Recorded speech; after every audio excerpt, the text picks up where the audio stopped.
Hello, everyone, and welcome back to Alchemy with Sheeana Leigh. And today I am buzzing with excitement because I'm joined by somebody I've only just connected with. So her name is Kiara, and she is in the Gold Coast. So we've just found out through connecting in this space. And I'm really looking forward to bringing her on and her sharing her story. We're going to traverse a lot of topics of conversation, but basically, we're welcoming her into this space to share her journey, her story, her passions, her work. And I'm really excited to see where we go today. I know it's going to be fabulous, and we've already dropped into it a little bit. So there's going to be a lot of wisdom for a lot of people listening around relationships and spirituality and Saturn returns and all sorts of relationship ruptures. And yeah, I would love to invite you on, Kiara. Welcome to the space. Come and join us and really share with everybody what it is you do, what you're alive for, what you're passionate about. Thank you for being here. Thank you so much for having me. What a beautiful intro. What I'm alive for. I am alive for helping humanity's relationships. I think we're at a period of our time at the moment where people are struggling. People are really struggling to connect and struggling to find themselves in these connections. And I think we're so losing ourselves of self-abandoning so many things in order to get love, because that's the way we've been raised, right? And I think my role here is to help people come back to themselves, come back to their own love and self-worth, and be able to have healthy connections as well as having a healthy connection with themselves. So yeah, Yeah. I'm a couples therapist, an individual therapist, and I also do spinal energetics healing as well. And so it's a bit of a weird Oh, mix, but I feel like I'm really here to bring in the spirituality and the psychology together and utilize the best of both worlds. Obviously, if my clients aren't into spiritual stuff, that's fine. But I do feel like when there's a time and a place for both, where like talk therapy might not be working for people, we can kind of rely on the energetic stuff to help heal the nervous system, come back down to regulated states to be able to have a hard conversation. So I can kind of see them going hand in hand. And that's what I do with my work. I'm also a facilitator, and I run workshops and I run women's circles, and I've got a book out on conflict, and I've got more books. yes. So much in my soul to like write about relationships. So Yes. yeah. Oh, I am celebrating you so much. I knew we were going to connect. Everything that you share in your life for, I feel a full fuck yes for as well. So it is beautiful. And I love how passionate you are about relationships because I agree. Relationships at the moment are very tough. People are learning a new way to relate, and it's all very new. Like the old paradigm of like relating and relationships is kind of crumbling, but a lot of Mm. people are falling into like collapse and, enmeshment, and also on the flip side, avoidance. And it's quite interesting to see those pathways open up. And yeah, I would love to talk a little bit more on that and what you're seeing, and even like some personal stories about your own relationships at the moment and how that's playing out in yours, because I have a few too. Definitely. Yeah. We always learn, our wound is our medicine, right? So there's always Yeah. a personal journey. And I think it would be beneficial to share kind of what I've been through in the past couple years to get to where I am now for the listeners. Yeah. Did you want me to go into that now? Yes, beautiful. Take it away. I'm listening, full body listening right now. So, yeah, so I was actually engaged a few years ago and I was in a 5-year relationship. So I was thinking that that was going to be my life, right? I was thinking that that was going to be, I was sorted essentially. And this was all before my Saturn return. And we know Saturn return comes around, shakes things up for people. It really puts you in your place. It like reevaluates your entire life and goes, are you actually happy? Like, are you actually happy in this space? And essentially, I'm an Italian woman, right? My grandparents are all from Italy. I was born in Australia. You can probably hear that in my voice, but the cultural conditioning around being an Italian woman in her 30s and having children and being married is just so strong in the lineage and so strong in me. Like, it was definitely everything I aspired to be growing up. Like, there's so much of like, when I'm married and have kids, everything will be sorted. Like, it's just always been the underpinning thing in the back of my mind. And it's really interesting, actually. I witnessed my parents' marriage and they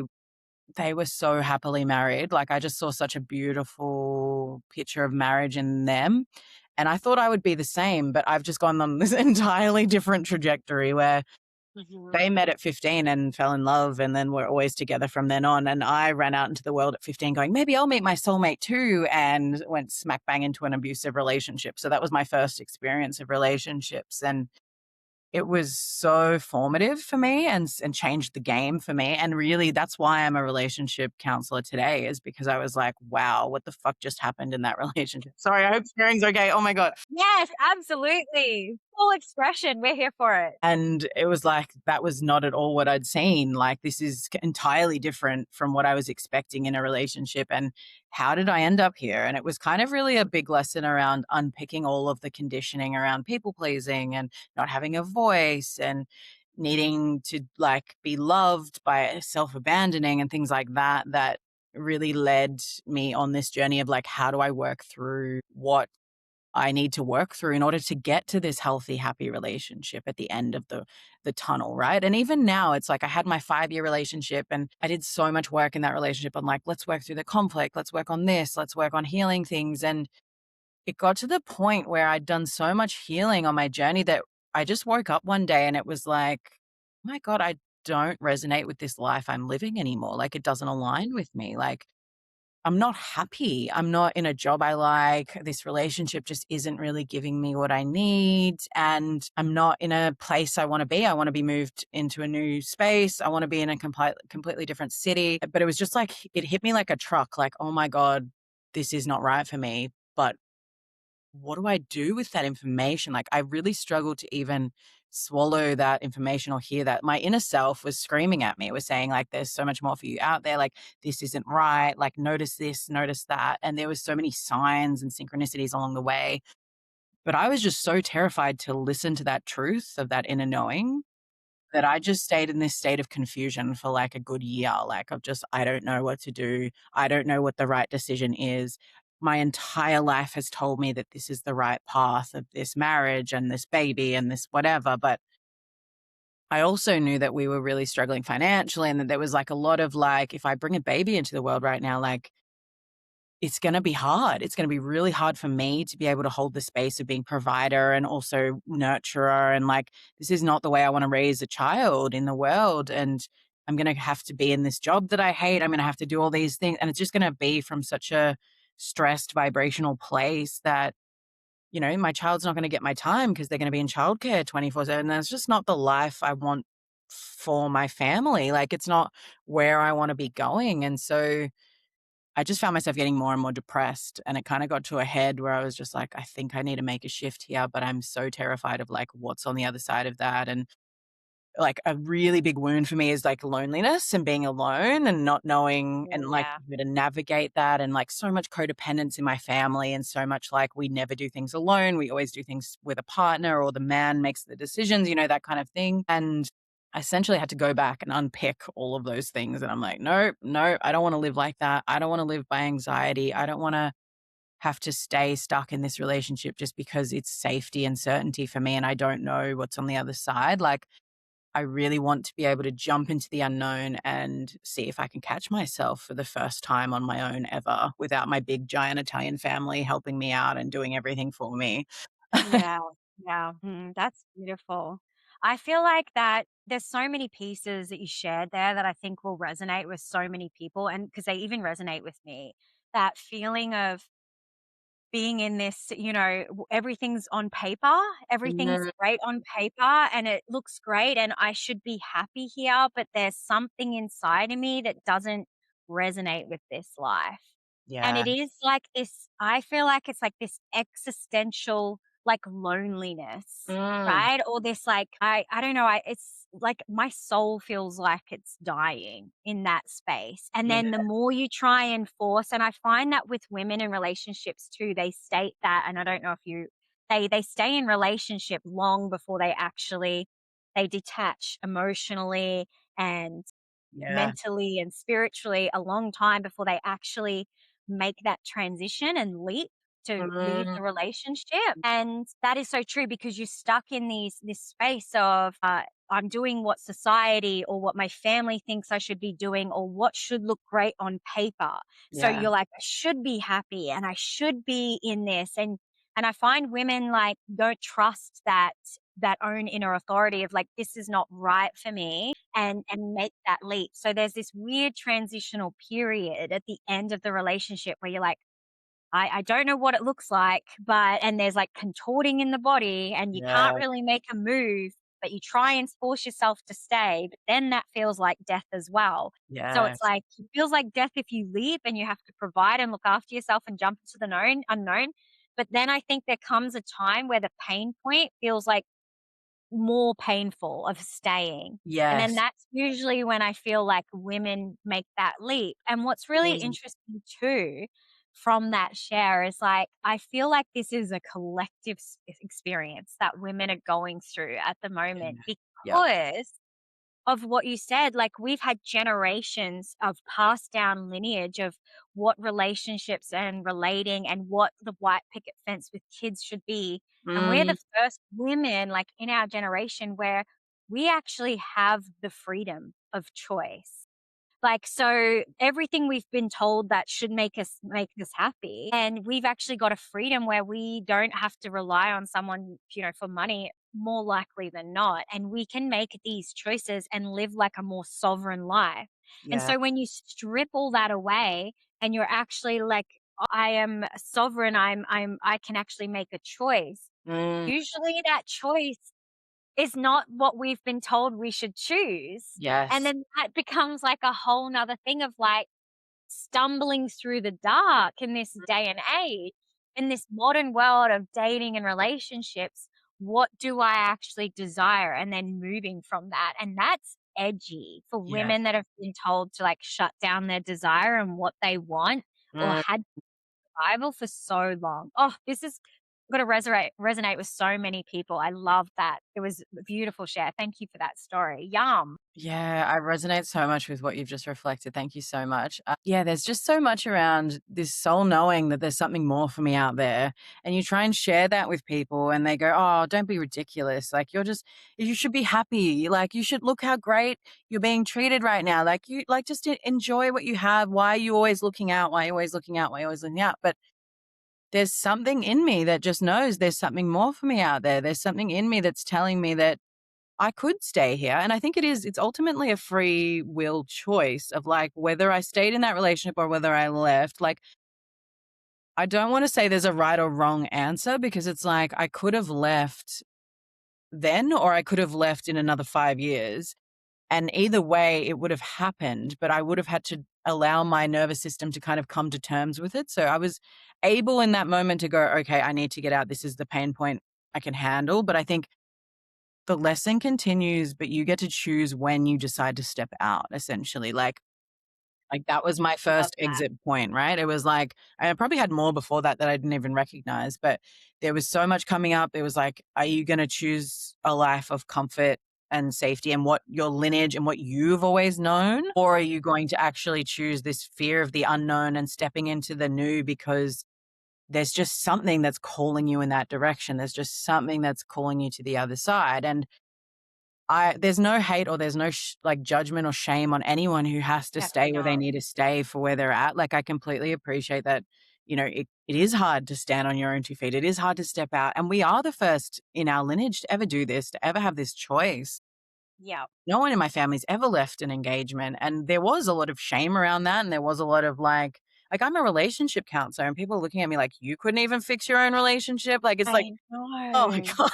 Like, I know. I can resonate with that so much because my story is I was married. I was with my partner for 13 years. yeah. And really, at the time, I was really in the relationship field. I took a break from that because I Mm, find I was holding on to a lot of like woundings and pain points yeah. working in relationships afterwards. Like I had to go through like a bit of like man hate and all sorts of like Mm, things. And because you can't, when you're in the relationship space and holding space for two people, I yes. feel like you have to have a really unbiased. Yes, yeah. And it's actually very, very it's an art form that I don't think a lot of counselors and therapists are really in touch and in tune with, to be Yeah. honest. So hallelujah for you being a relationship coach. But I had the same thing, like a relationship therapist, sorry, I had the same thing of, like, the shame and the guilt of, like, who and I had to go through a big, like, dark night of the soul because I didn't feel like relationships were even real at the time because I was like, "Well, if I couldn't make it work with all the tools and the communication and, like, we'd been together so long," I was like, "Are relationships even part of our future?" You're Because I'm like and they even if I couldn't make it work with everything and again, everything on paper was so perfect and, yeah, in air quotes, my soul wasn't happy still. yeah, And, feeling that judgment from the family members as well, like, really like, "Well, this is you're looked after, you're well off, like, what are you doing?" And there's so many pain points there, but yeah, definitely afterwards, I was like, yeah, I carried a lot of shame and had to do a lot of, like, unwinding and my own, like, journey, like, my shadow work journey over relationships, and I think that this is really imperative, especially and what I'm really loving is, like, the sort of similar weavings of our stories, and, like, I truly believe we're moving into a new era of relating and relationship, and, like, you can feel that in your body, and not everybody can feel it, and again, like, there's no shame, like, we all have different pathways in what we're doing, but there's that inner yearning and calling that comes from deep within that a lot of the people I work with and connect with that are in this field of work, it's like a soul yearning, and it's interesting that they all have that flavor within them that they're like and I sometimes believe that people like you are pretty much on the forefront of, like, running the new paradigm of, like, relationships and relating, and you have to say no to something to say yes to something else. Yeah? yes, yep, yep. Mhm. Yeah. Definitely. I feel like there's this whole new timeline of relationships that is opening up at the moment, and you're seeing a lot of people break up, a lot of people go through everything because there's something else on the other side that is going to be more healing and more opening for you. And honestly, I believe that the difference between a regular relationship and a next level relationship like is your ability to manage conflict, your ability to hold space for each other's wounding. Because, like you said, you can have all the tools, you can know all the things, you can whatever, and it's like, it's still not working. Why is it still not working? For me, I found that it's there was times where it felt a little bit one-sided, where I was doing all this work and I was trying to hold down the communication and all of this, and my partner was like, "I'm happy, I'm fine, I don't need to change, I'm good, this is great, what are you talking about?" And it was like, "Why are you bringing all these problems up? Like, what's wrong with you?" kind of thing. But it was like, because I see things in a different way, I could see all the issues, whereas he was happy where he was not looking. And I'm not blaming I don't wanna blame anyone, it's not what this is Absolutely about. not. Yeah. But I feel like the level of and I wrote a book on conflict, and I think the level of conflict that we're being called into in this higher timeline of relationships is one where you can have a fight with your partner and there might be big wounds coming up, but instead of lashing out back at them and getting really dug deep in digging your heels in, getting really stuck in the conflict, you've done enough inner work on your own journey to be able to hold your inner child and be like, I will be with you in a minute. Give me 1 second. And then you can come back to your partner and go, let's hold space for this. Like, let's support you with this in a way that's not shaming, blaming, or like telling you you're wrong for raising this. And I'm not getting personally attached, and then I'm able to hold space and love on that part for my partner, but also talk it through and have those like repair conversations. Because when we get too personally involved, then everything just escalates. And then suddenly it's about de escalation. It's not even about the problem anymore because we're both Yeah. just at each other. But when we can hold space, even if it's hurtful, we can actually find the root cause of the wound and we can actually find a solution and some sort of compromise to move forward with that. And I think when both parties are able to do this well for each other, this is where conflict actually becomes really healing and builds intimacy instead of breaking it. And I think that's the Mm. new paradigm of relationships is like, wow, can we actually navigate conflict in a healthy way and move forward and heal each other's wounds and be the safe space for each other? And so that this stuff can come up. Because people often say to me, I'm in a healthy relationship now, but so much shit is coming up. Like, I thought it would be easy. It's like, and it's what? Love this. It's my favorite thing about relationships and intimacy, like, all your shit comes up. Yes, your partner is your mirror, and that is always no matter how great the relationship is, there's always gonna be the mirroring of the wounds. But the difference is, can your partner actually hold space for those and actually work with you to help clear and heal them? Because then the more we're able to work with healing each other, the more it's just going to become higher and higher vibration. Frequency is just going to raise, and we're not going to be so at each other that we're fighting. We actually fight the problem together as opposed to fighting each other as the problem.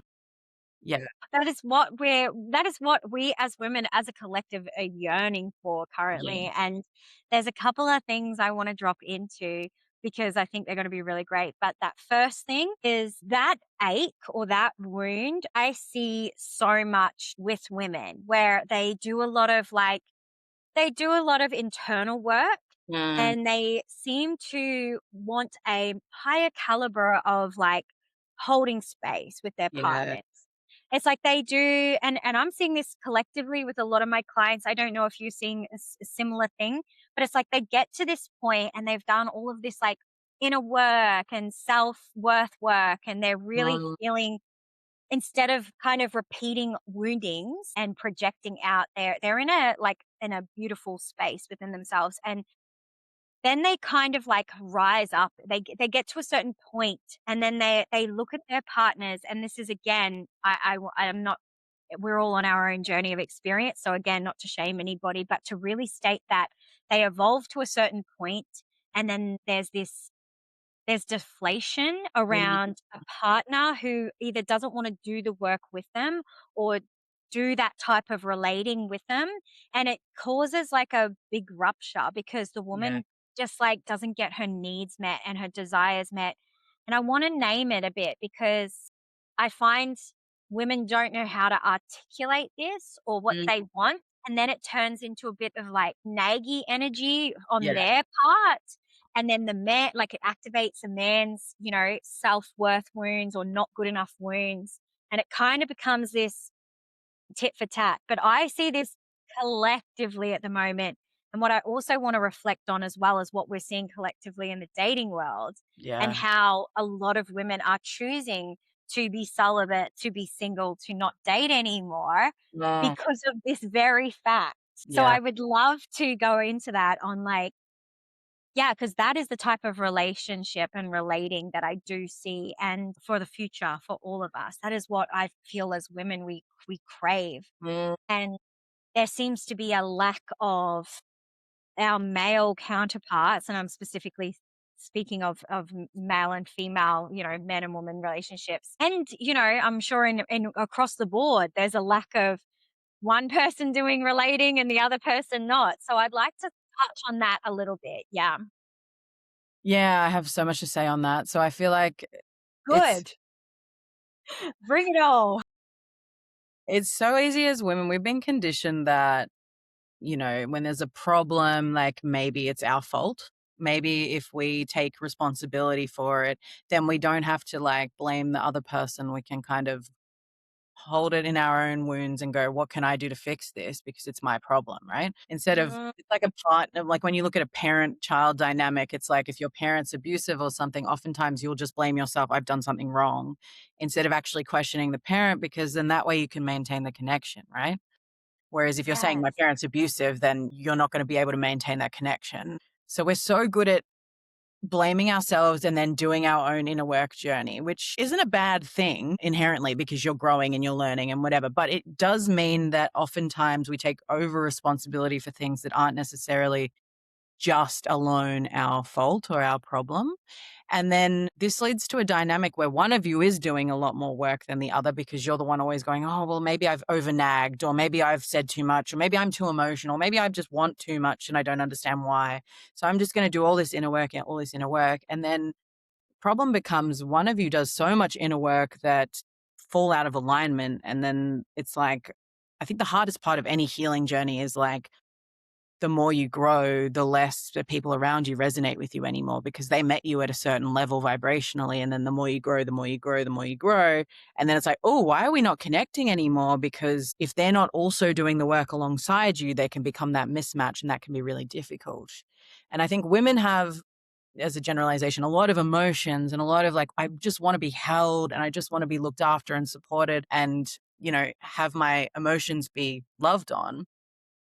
But oftentimes we're asking our partners to do this, who our partners have maybe never gone into their emotional wounds because they've never felt like they've needed to, or it's never been something that's come up. Or for men, they're just told you don't feel emotions. To be a man is to be strong and feel nothing. And that's their conditioning, and that's what they've learned as normal. And so they kind of get stuck in this like, well, whoa, you're feeling a lot of emotion. And I've been told my whole life I'm not allowed to feel any emotion.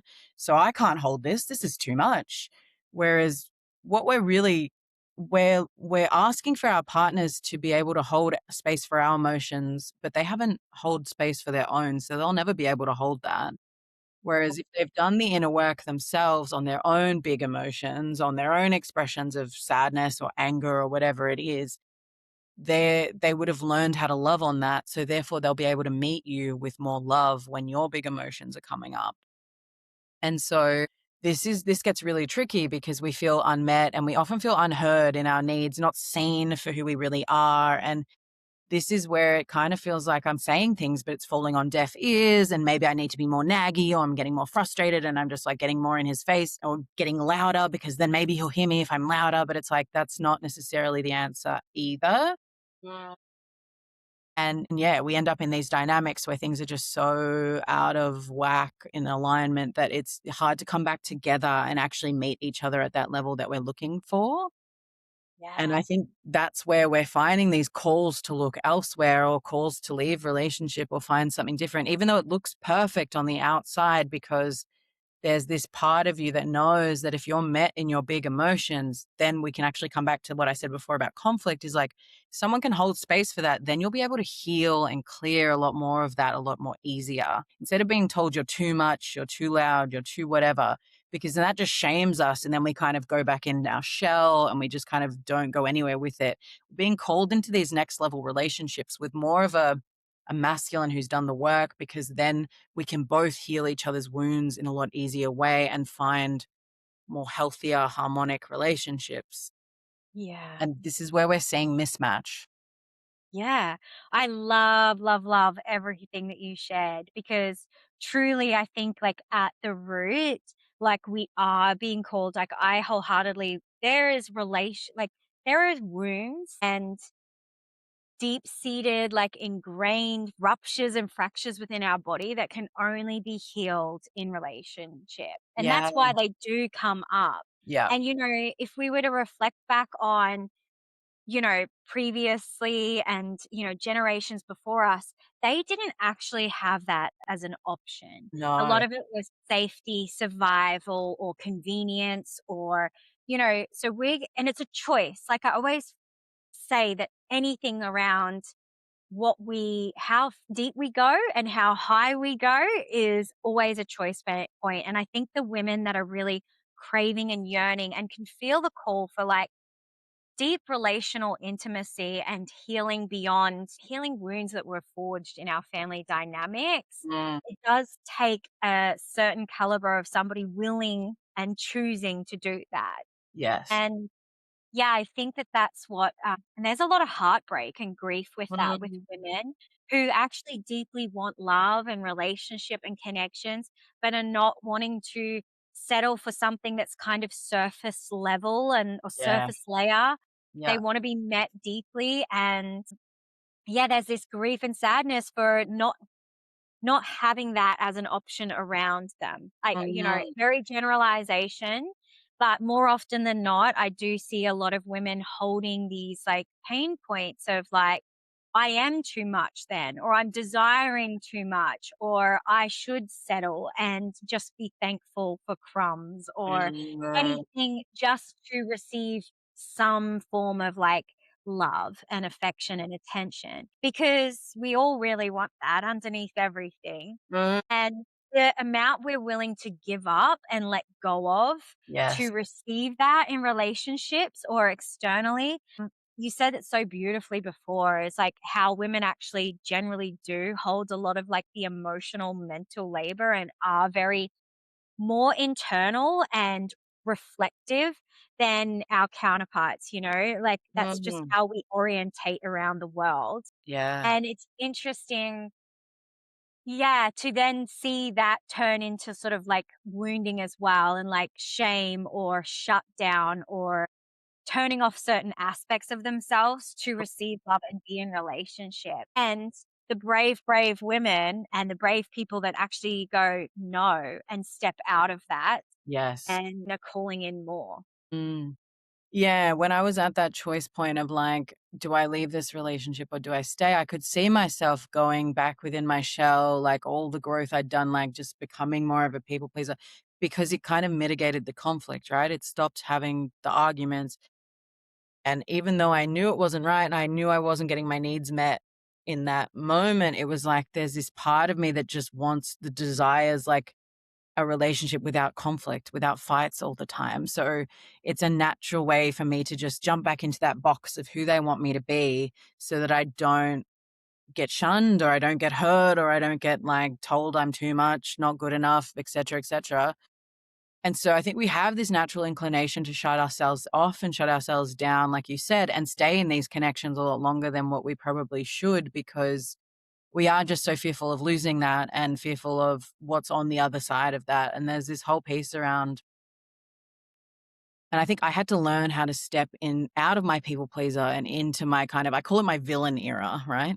It's like, Yes, I'm here for the villain arc. We love this. This is what I'm here for. in order to step out of that relationship, I had to hurt a few people. I had to let go of things that weren't working for me, but people really wanted me to stay in them. People wanted me to be the same way I used to be. And I had to break a few hearts. And it was something that in the past, my people pleaser would have like, and I hated doing it regardless of where I was at in my journey. But there was a part of me that had to stop and go internal and go, I have to fight for myself here. Otherwise, I'm going to lose myself. Like I'm reverting back to an old version of self. All the things that I've grown and the power I've found and the self-love that I've cultivated has kind of gotten to this point of like, it's not viable in this connection anymore.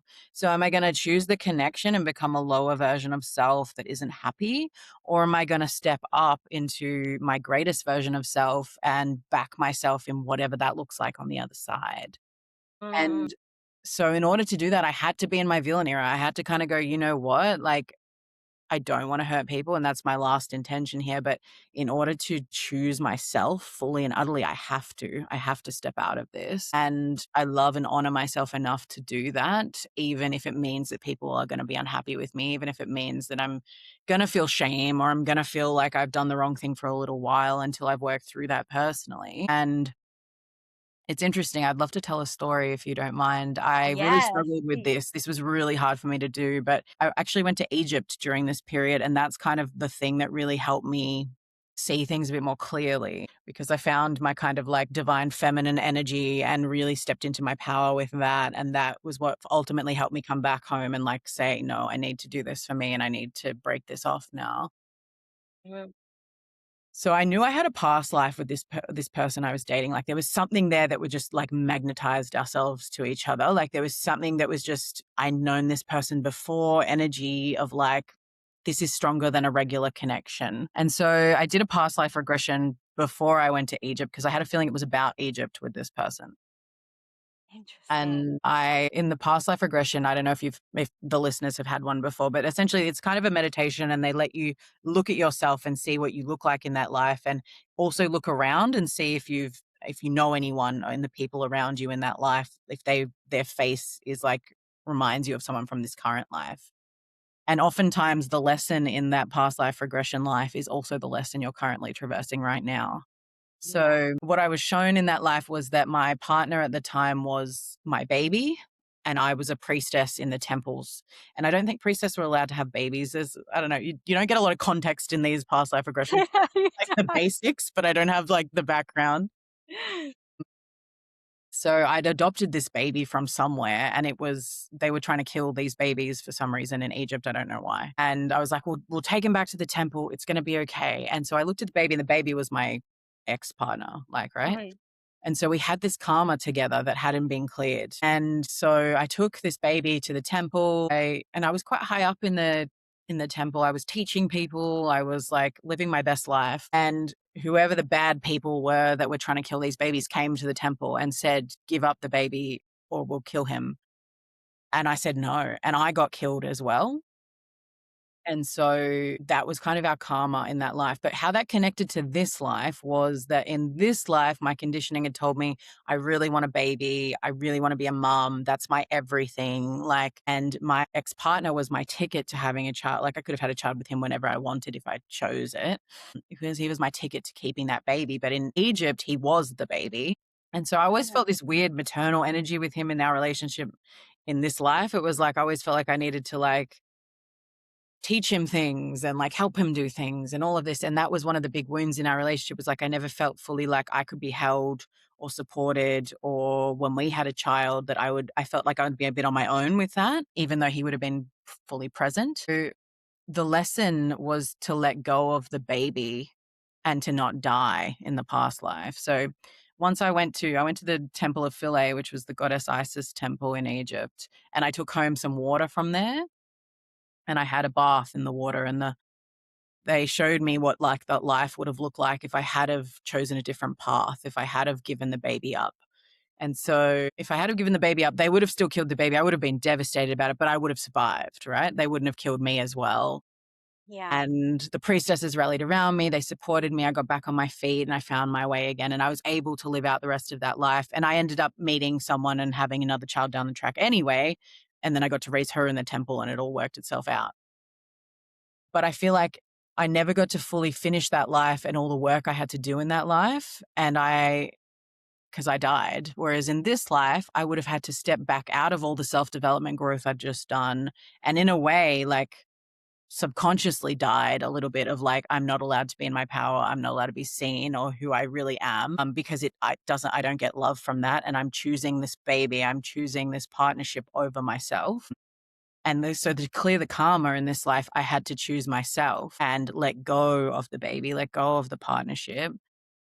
And no matter how hard that was, know that I was going to find my feet on the other side. So it was beautiful in that it gave me the vision of like, it's going to be okay. There's going to be something else on the other side, even if this is horrific in the moment. And so I came back, I let go of the relationship, and it's so much of my wounding is being alone. So all of that came up in full force, and I was like a crying mess for like 6 months, and it was horrible.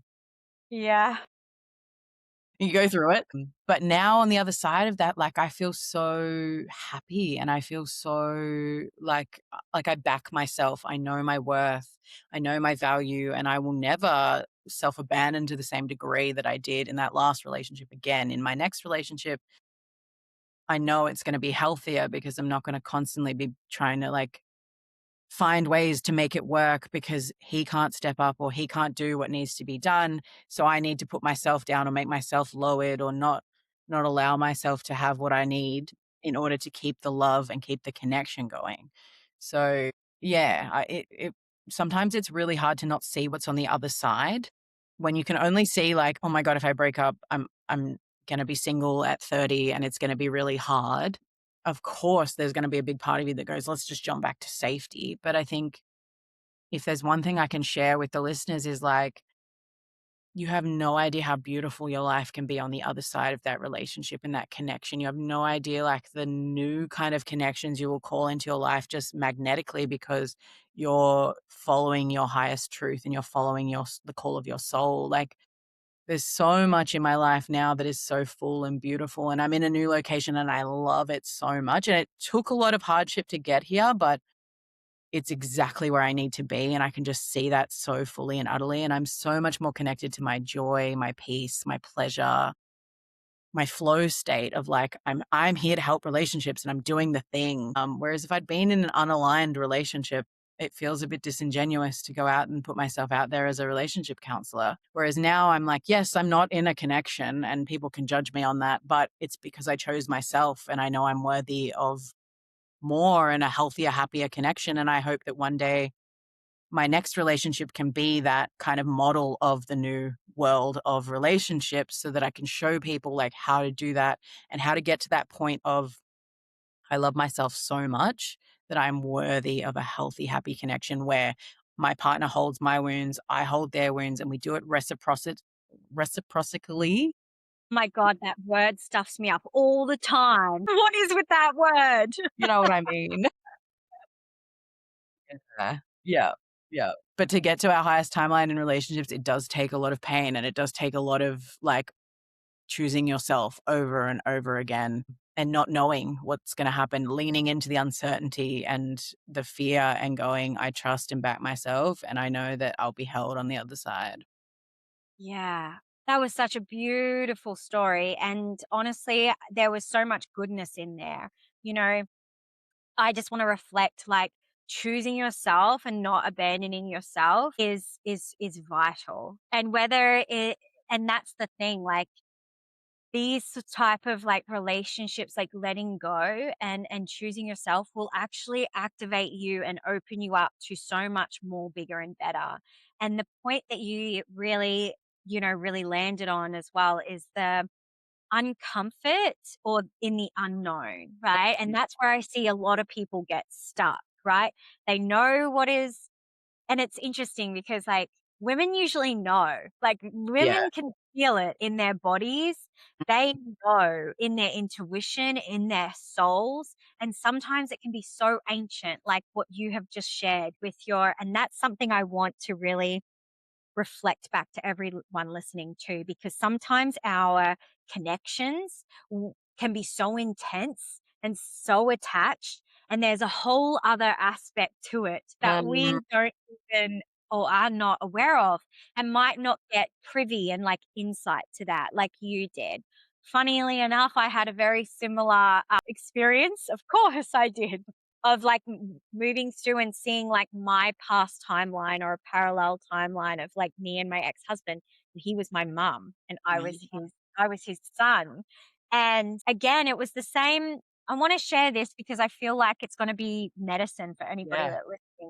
that's listening because I couldn't quite point or put my finger on what it was. Mm, But to pull it out and get to the root, realistically, he would forever nurture me and look after me. I used to say like a wounded little bird. And that suited me for a time when I needed it and I was a wounded little bird, mm, but he could not see me in my empowered state. And that like to fully step into my full power, like my feminine expression, like who I am, full spectrum, like wild woman, whatever you want to say, and in service. I actually need a partner who is going to see that the power in me and be in service to my power and not my disempowerment, mm, right? And, similar stories. Like, I think that's really important when we're moving into all types of relating in this day and age, not just our intimate partners, but there's a real call for us at the moment too with like our women relationships and mm, our friend dynamics to actually see the power in me and not keep feeding like these disempowered, like victim wounded states, which yeah. sometimes they can perpetually do. And I love that you were actually able to see that timeline and see what it was and the karma, which, Mm, we talked about, was actually choosing yourself and stepping in and being in full conviction of who you are, what you stand for. And that's usually what happens when women choose themselves. When women step up and know and feel with their bodies and then start walking in that direction, take aligned action. Wow. Like everything that's not meant to be sort of falls away and your whole life starts restructuring to reflect back to you. Like your power, what are you in service to? And I love that you also shared where you are at, like how you're feeling in your body now, because I think so many people who are scared to take that step can actually see like there is faith, there is light at the end of the tunnel, like, yeah. and it is brutal, like, we're not sidestepping over the brutality. Like, sometimes like, you grieve, like, your future children, your future life, Mm, possibilities and outcomes that hadn't come to fruition, who you would have been as a person, as a woman with that person. Like, you grieve all of these aspects, and have to go through so much conditioning of am I wrong? Have I done the wrong thing? I'm going to hurt these people. And yes, you have to fully sometimes step into that villain arc of like, but it's not real. And this is what I love about the villain arc of a woman. It's like, it's not actually, you're not being a villain. You're actually just being a yes to yourself. And because we've Yeah. spent our whole life saying no to ourselves, Yeah. saying yes to ourselves is shocking to those around us. But the more women that start saying yes to themselves and to the truth and that, aligned relationships and, being held and met beautifully, the more we become a permission slip for other women that Yes. are debating, that are, something just doesn't feel right. But what is it? I can't name the thing. And that's the thing sometimes. We cannot see all of these lifetimes and parallel experiences. Yeah. But we know, our body knows, our consciousness knows, our energy knows, and that's sometimes all we need. Like, we have to have actual faith in that, like, full self-trust and full yeah, I love the word conviction at the moment, like, that Mm. full conviction in self, because I feel like that is somebody who's got that self-worth, that self-love, that they're not contemplating. There's always an element of contemplation with doing these things, but it is conviction. It's like a different energy that you're like, I've got my back no matter what. And even if I free fall into the abyss, I can do these hard things and pick myself up Yeah. and walk in a new way. And I think I'm so celebrating you and any woman and any person on that journey, because there is an element of, like, energy with these people that you can really feel in your body, and it's electric. It's, like, contagious a little bit. It's like, "Oh, you can do that? Fuck yes, I can do that too." Yes, 100%. Like, I feel like my feminine magnetism has popped off since, like, kinda going through all this, like, the clients who need to work with me just find me, like, the friends I want find me, like, it all just magnetizes Yeah. without any trying on my part, which is fantastic because 'cause I've done the Yeah. work and I've got the codes that people need now because I've been able to step into that new timeline, and I just wanna touch on a few things you said. That, like, a lot of the time women know, they have the intuition, they know what's right for them and what's not right for them, but oftentimes they stay, and I think not making a choice out of fear is still making a choice. You don't realize at the time, but it's like by just letting it continue, I was in that for so long until I finally ripped off the Band-Aid, but by letting it continue, it's just continuing the old path over and over again and just allowing yourself to not step into that part of you that is your fullest empowered self, right?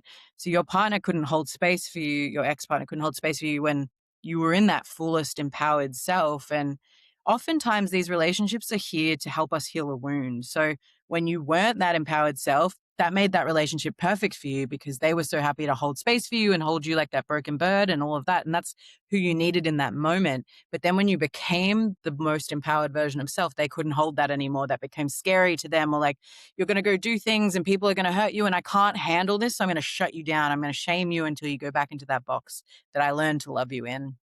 I think this is a very common experience in relationships, unfortunately. And I Yeah. think a lot of women will just choose to stay because of the fear of the unknown and because of the fear of what's on the other side and not knowing, and also the feeling of like, but he was so good to me in the past. He was so great before and so supportive, like, so I don't know what's going on now, but I'm just going to remember that and fixate on that and maybe we'll get back to that one day. Or like, there's always this hopeful energy of like, I hope it goes back to the way it was, but maybe that was the lesson you guys had to grow together and learn. And maybe now that that's done, you're just not as compatible as you were before because by staying and not making a call on that, you never become your fullest expression of your empowered self because you know that it's going to cause issues in your relationships. You just keep putting a dampener on that. But when you leave, it's like, I can be the full wild woman expression now. Like I can be anything I want to be because there's no one holding me back from that anymore. There's no one who's like holding the reins to my love when I do pop off. And it's like, then you don't become the version of you that is going to be able to help all those women or is going to be able to help the next group of people, or like you don't become the fullest expression of who you truly are meant to be in this world. And I think that's the risk we have to run when we stay in these relationships, when we stay not making a decision. I know with myself, it was like, I really don't want to hurt him. I can't hurt him. I did love this person at one point. Like I just, the thought of hurting him makes me so sick to my stomach.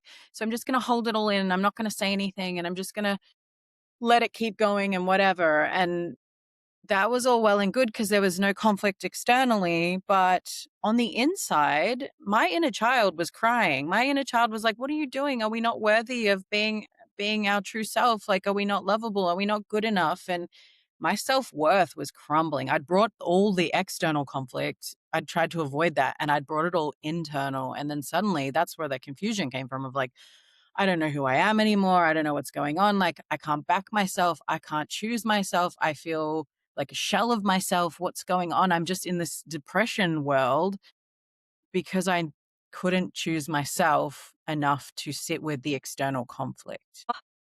That is so profound because I see as women collectively, this is what we do. Mm, Instead of like, this is, the people pleaser aspect, or the aspect of us that is all about self-sacrificing yeah. love, and really like we can't we we eat it all up. We Mm, basically like eat it up and shove it all inside ourselves, and then it is absolutely detrimental to our health and well-being, like over time. mm, It's interesting because this is what a lot of the podcasts have been about recently, that all pins points back to this aspect of the body actually then rejecting your partner, or rejecting yeah. scenarios. It's not even just about your partner, but like friendships that are not in alignment, or scenarios, or your work life. Women are, the rise of autoimmune and like attacking the self and getting rashes and losing hair. It's because we take on the responsibility of constantly making everything okay. Yeah. And yeah, we will go to large lengths of abandoning ourselves to make things better for other people and centering them, because the thought of hurting somebody else Mm, or inflicting pain, sometimes we think that we have capacity to take it all in, yeah. right? Like I can do this, especially I find people in our sort of like embodiment, like therapy, like relationshipy world, we have a big range for capacity, and we can actually hold a lot, Yeah. and we're taught that, and then it becomes like this aspect of having to, yeah, sift through all of those people pleaser aspects. And then even after that, the pain of like, I find at the very core of choosing yourself, you have to go back and look at all of the betrayal woundings you've done to Yeah. yourself when you've constantly abandoned yourself, when Mm, your body knew and you still pushed through, when every time you wanted to say something and you put it all down inside of you. yeah. And then that becomes, I believe, one of the hardest sort of like heartbreak rupture moments that women find hard to digest after a relationship. Mm, They get to the point where, like, actually, this has been going on for a long time. I've been saying yes to this person and no to myself for so long, and yes to them and, a relationship, but no to my purpose and calling or who I am. And it's all those little micro moments that I think actually creates, yeah, this terrain after heartbreak that women actually find hard to navigate.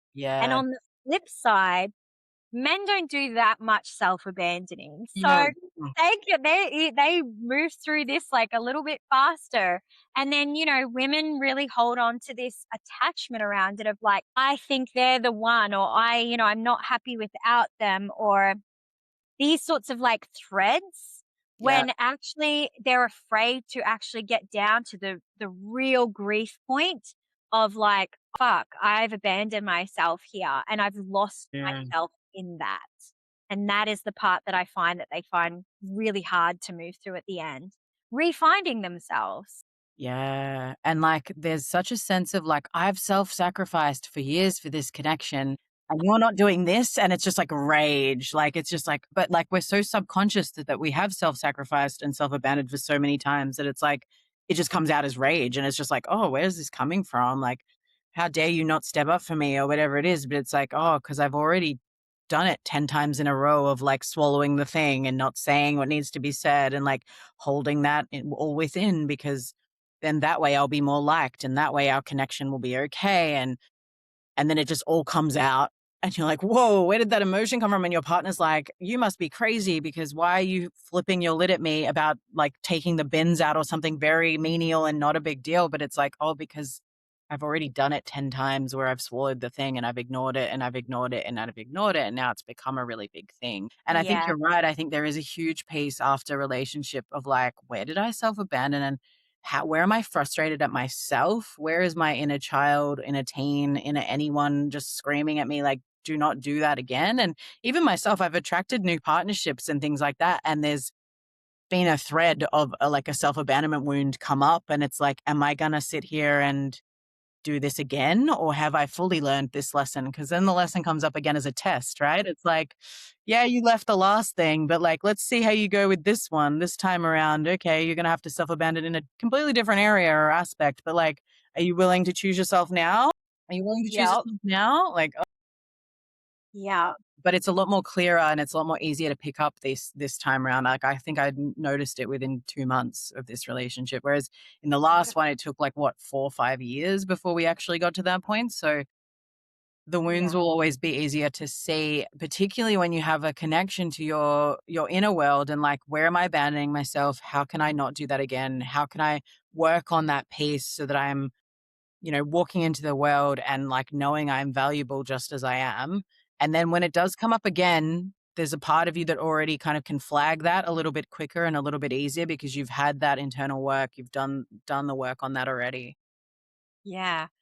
My God, I love this. I feel like this is full of so much wisdom, this podcast, and I feel like a lot of people are going to get so much from it. But I would love to ask you, yeah, like where are you at now? Like going through your Saturn return, kind of blowing, I like to, the blowing up your life aspect is Yeah, always relevant around your Saturn definitely call return. it that. You like look around, and I think there's a few other ones I just want to highlight too, because Saturn return is around like your 20, 27, 28 usually, isn't it? I th- I think there's another one, and I don't know if it's like a Jupiter. I don't know, whatever return it is, and it's closer to your like I think it's 35 to 37. And there's not like, and I feel like I went through that. And I'm like, you get to this point where you're looking around and you're like, am I really happy here? Is this the life I envision? Right. And I wanted to ask you, upon reflection, you've come through that, you've decided it wasn't in alignment, you walked away and chose yourself. And yeah, like where are you at now in the dating world, relationship world, with your work? And yeah, what does your life sort of look like now on the other side of that? We dropped into it a bit before, but I really want to like, yeah, see where you're at now. Yeah, yeah, thank you. So where I'm at now, I am still single. I am dating. I am open to finding the right person, but I've also decentered men a lot. Yes. We Yeah, love like there's a big part of me that's a bit of a love addict and like, oh my God, I love love and like let's get in relationships. It's so exciting. Like let's do it. Like jump straight in and it's like, whoa, let's just slow that one down. Oh my god, so similar. I love that. I'm like, yes, I love, but also it's so classic. Okay. Yes. But ever since I've decentered kind of relationships in my space, it's like I've recentered myself. So it's like, what do I want? What makes me happy? What brings me joy? Because I know that the more I'm doing for me, the more I'm living my best life. Like that's when I'm going to call in my person, right? They're going to see me in my highest vibration, in my like living my life, doing my business, helping other women, helping other men with their relationships. Like, and they're going to be like, wow, look at her go. Like, and that's going to draw them to me. So it's like, there's this part of me that knows, yeah, there's a part of me that's really like, oh my God, when am I gonna find them? But then there's another part of me that's like, you know what, you will find them. But this is your only time of your life you've ever centered yourself above anyone else. Like it's always been about my mom or my partner or someone has always taken so much of my energy of like looking after them, healing them, making sure they're okay, like da da da da. It's like the first time in your life, just enjoy your own like love, enjoy your own energy, enjoy your own living selfishly and doing whatever you want to do whenever you want to do it. Like, because I know I want to have children in this life. It's like that won't always be there forever. There'll be a time where I have to center my child, and that's totally okay. But for now, like, let's just play and have fun and just remember what life is about, which is actually about living and enjoying and trying new experiences and learning and growing from them and being like, oh, that one wasn't for me. But hey, now I know it. I know it. When I was in that connection, in my past connection, it was very much like, oh, if I get married and like, never date again or never have this experience that I've always been curious about, like, it's fine. I'll just like let it die with me. But now I'm in my single era. It's like, no, fuck it. Let's do the crazy thing. Like, let's go Yeah. explore these things that I never thought I would explore. But it's all learning, it's all growth, and it's all healing. And I'm so up for that. And I'm just, yeah, the happiest I've ever been in my life, really. Yeah. That is what we love to hear. That is what we love to hear. And I think there's this misconception at the moment because I do see this like decentering men movement happening around us. Mm, And really, I think that, I don't believe that that means we're like a no to love and no to relationships. It really yeah. is focusing on self and what we want and really relearning ourselves like intimately what makes us happy, what brings us joy, what brings us pleasure. And I love that you're in that space and stage of your life, especially this young. Like, Mm, that you're still so young before you're even 30s. There's such a misconception on age as women, like, but you are still in your young era. And not only that, like centering like your calling in your work, which yes. I do believe that a lot of us who have a lot of us who have a big calling in this life, who actually feel it in our body, I think this is actually like paramount to what we do. We actually do have to decenter men for a bit, focus on self and Mm, focus on our like calling, what we're calling in.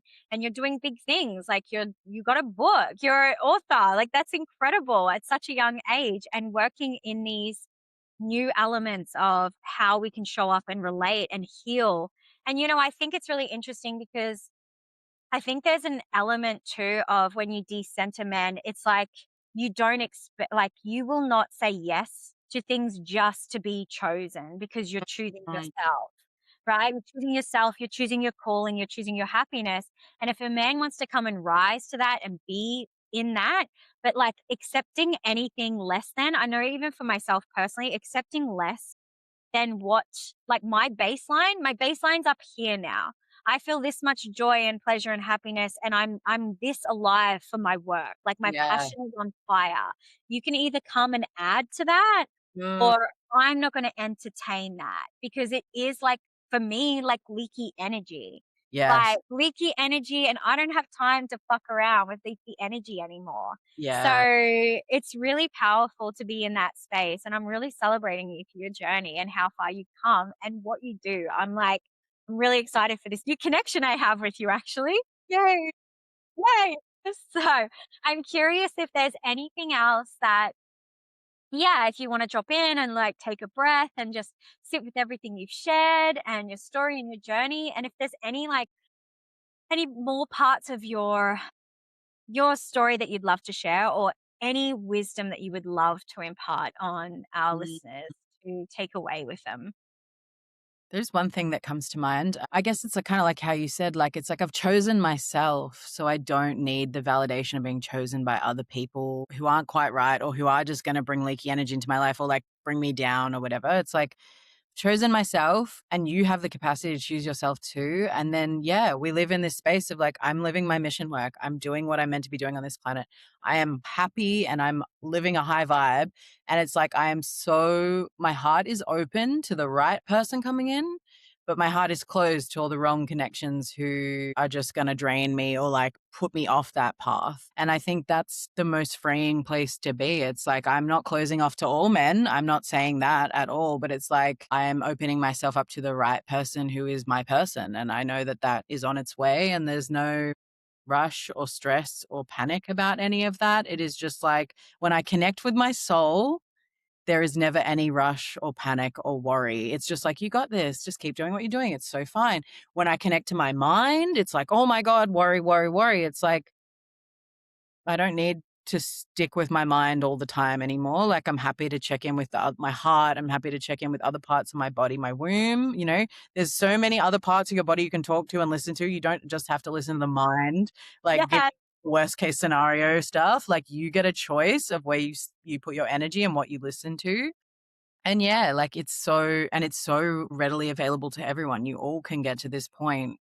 It just does take a little bit of facing your shadow and facing your darkness as well. But yeah, you're so lovable and you're so worthy. So, so true. So lovable, so worthy. And yes, good tip there about the mind, because the mind likes to put time steps and constraints and should do's and have do's and conditioning. But it's like when you drop into your body, when you drop into your soul, there is so much more wisdom there and so much more available because our brain works on that survival patterning. So when you go into your body can soften, and it's so relaxed here. Like I'm fine. Everything's fine. There's no timestamp, which I absolutely love. That's really beautiful. Yeah. Sounds crazy, but you can just drop in and journal to your body or drop in journal to your heart or your womb at any time, like instead of just checking in all the time. Yes, that's so good because a lot of people live in the mind, and that is where the most chatter and conditioning lives, I think, and people get really stuck. So that's beautiful. Journal to your body. I really loved this chat. I loved it so much. It was like one of my favorites to get really into the nitty-gritty about relationships, your relationship, and how we see this new evolution of relationship. I think it's so important at this time. And I think so many women will resonate with this because it is like a big stirring in their body that they can't really quite name. And so I'm glad that we both came on and you were vulnerable with me and shared your heart and your story and everybody else, because I really do believe that like sharing our story and our wisdom really helps other people going on the same journey. So I appreciate you for coming and being in this space. Thank you. Yeah. Thank And you I so would love for you to also share, yeah, what you've got on at the moment. How can people connect with you? How can people work with you? And yeah, where to get your book? If that is another avenue that I'm curious about it, I want to drop into it. So yeah, please share how people can connect. Thank you so much for having me. It's been a really beautiful conversation and connection. And yeah, I look forward to our connection in the future. And I hope that this episode has really helped some people. You can find me at Kiara Jade Relationships on Instagram. That's like all my booking links and everything is in the bio there. I'm often doing a lot of workshops. I'm doing a workshop on calling your power back from codependence coming up, which will Yeah. be online. So anyone can join. So keep an eye out for that. I'm doing a few markets around Gold Coast and Northern Rivers as well. So I'll be doing Byron Bay Love Fest and there's another one. Check out my Instagram. It'll be there. I will put all of the links in the description to all of these things as well for ease. So yeah. Yeah. And you can also find me on my own podcast called Heal Your Heart, Heal Your Life. Yeah. And yeah, thank you so much. Oh, my book is called Healthy Relating, Navigating Conflict in Relationships. And yeah, you can find that on Amazon. Amazing. I love it. I'm celebrating you and all of you're doing in the world with relationships, showing up for yourself, choosing yourself. I'm a fuck yes to it. Thank you so much, my love. Thank you for having me. It's been so amazing. Thank you. And thank you for listening. We would love to hear your feedback. Reach out and connect to us via DM and share your feedback, your thoughts. And yeah, we're looking forward to connecting even deeper in the DMs. See you next time. Bye.